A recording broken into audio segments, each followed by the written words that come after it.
Hello, je vous retrouve pour une leçon aujourd'hui sur Kapalabhati, méthode de purification yogique mais aussi parfois considérée comme un exercice de pranayama. Je vais vous parler des bienfaits de Kapalabhati mais aussi de la technique, comment le réaliser de la bonne manière. Donc comme je le disais, Kapalabhati est une méthode de purification yogique. Ça vient libérer les voies nasales et du coup c'est très efficace pour nettoyer le nez et respirer un petit peu plus aisément.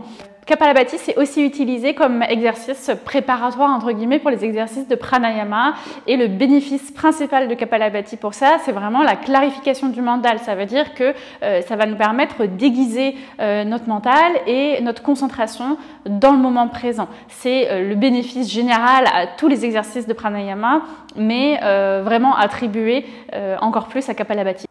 Kapalabhati est très intéressante physiquement parce qu'on vient inverser l'activation dans la respiration. Je m'explique. D'habitude, l'inspiration est active, le diaphragme va se contracter, les muscles pour faire ouvrir la cage thoracique et les côtes également, et l'expiration va être passive. Et Kapalabhati vient inverser ça. Ça veut dire qu'on va rendre l'expiration active et l'inspiration passive. Donc c'est pour ça qu'au début, c'est un petit peu troublant de pratiquer cette respiration parce qu'on n'a pas l'habitude de le faire dans ce sens-là, mais ça représente aussi beaucoup de bénéfices parce qu'on vient renforcer justement les muscles respiratoires, surtout de l'expiration, donc principalement les muscles intercostaux et les abdominaux profonds. C'est pour ça que je vous invite à pratiquer Kapalabhati de manière à créer de l'activation au niveau de la sangle abdominale et au niveau de la cage thoracique. Ça permettra justement de créer plus d'amplitude dans la respiration et plus de mobilité à cet endroit-là.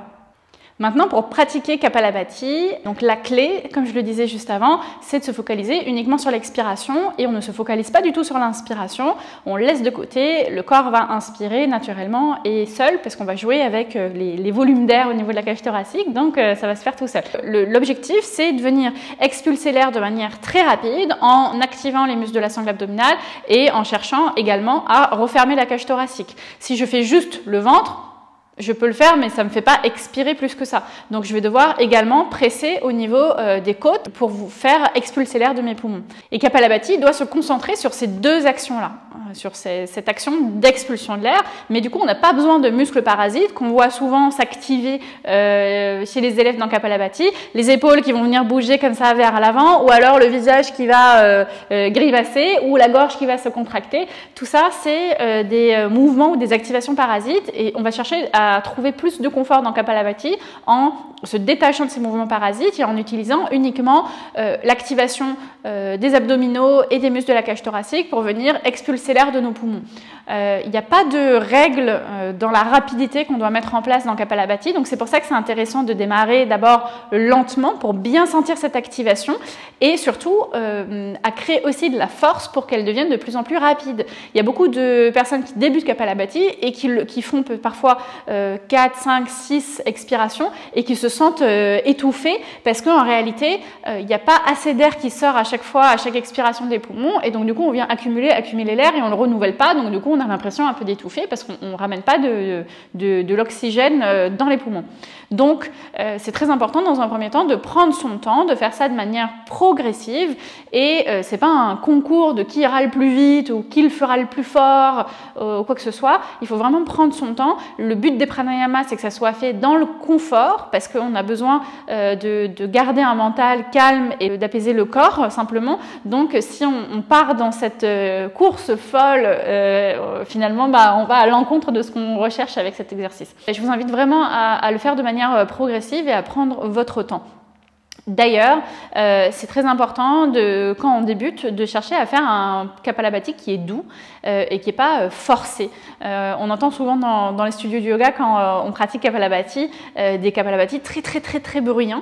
Mais de manière à faire le bruit, il faut absolument contracter un petit peu au niveau de la gorge, il faut contracter un petit peu au niveau du nez. Et donc on n'est pas dans un Kapalabhati qui est uniquement concentré dans le ventre et dans les côtes. Donc je vous invite plutôt à adopter un Kapalabhati qui est doux et qui sera plus confortable et que vous pourrez maintenir plus longtemps et qui vous permettra justement d'accueillir tous les bienfaits dont je vous ai parlé précédemment. Donc on va le pratiquer un petit peu ensemble. Donc je vais vous inviter justement à chercher cette sensation ici de contraction et d'aspiration également du ventre, de manière à venir faire éjecter l'air par le nez, mais sans contracter. Le reste, il faut que tout ce qui est à partir de la gorge jusqu'aux narines, ça soit considéré juste comme un tuyau par lequel l'air passe, mais ça ne doit pas faire d'action spécifique pendant l'expiration. Donc Kapalabhati, ça donne ça.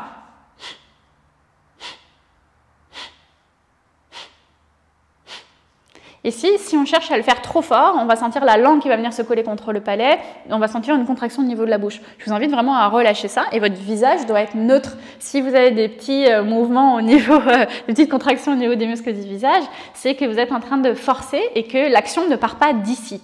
Et j'entends bien qu'au début, c'est assez difficile de dissocier les différentes actions du corps pendant ces expirations-là, mais je vous invite à le pratiquer de manière régulière pour progressivement ramener plus de conscience et pouvoir solliciter les muscles que vous souhaitez, quand vous le souhaitez, et ceux qui sont nécessaires pour Kapalabhati.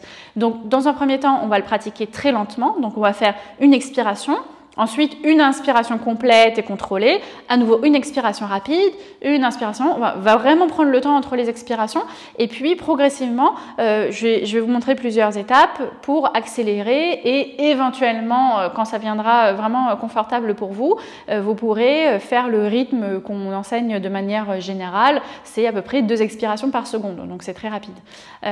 Donc on va démarrer Kapalabhati lent et doux, en essayant de se focaliser plutôt sur les sensations d'éjection de l'air de manière rapide. Donc on cherche à tonifier rapidement les muscles, et puis ensuite une inspiration souple. On y va. Inspire, inspire, inspire, inspire, inspire, inspire, inspire, inspire,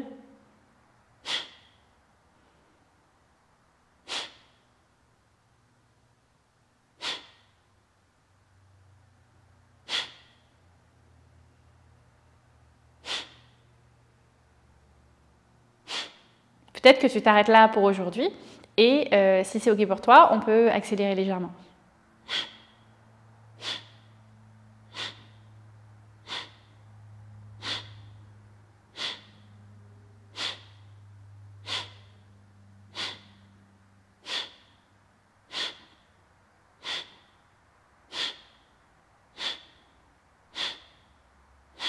Si ça déclenche des contractions parasites, je t'invite à rester à ce rythme-là, et je vais pratiquer avec vous quelques respirations rapides. Ce sera accessible quand vous arriverez justement à vous libérer de ces contractions parasites et à trouver du confort dans la méthode de Kapalabhati.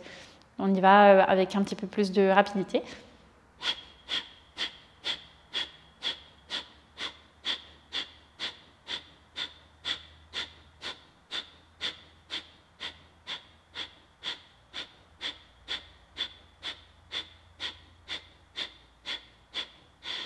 Et relâchez. Et peut-être que vous pourrez continuer ça sur des cycles qui durent plusieurs minutes à terme, si c'est confortable pour vous, encore une fois, et ça vous permettra de vraiment vous concentrer. Donc c'est très utile pour préparer une méditation par exemple, ou alors à la fin d'une pratique d'asana ou au début d'une pratique d'asana. Ça permet vraiment de focaliser le mental et de se libérer en fait des pensées qui viennent un petit peu polluer notre esprit en règle générale. Pratiquez ça à la maison et dites-moi où vous en êtes dans Kapalabhati en commentaire, et j'espère que vous aurez appris des nouvelles choses dans la leçon d'aujourd'hui. Je vous retrouve jeudi prochain.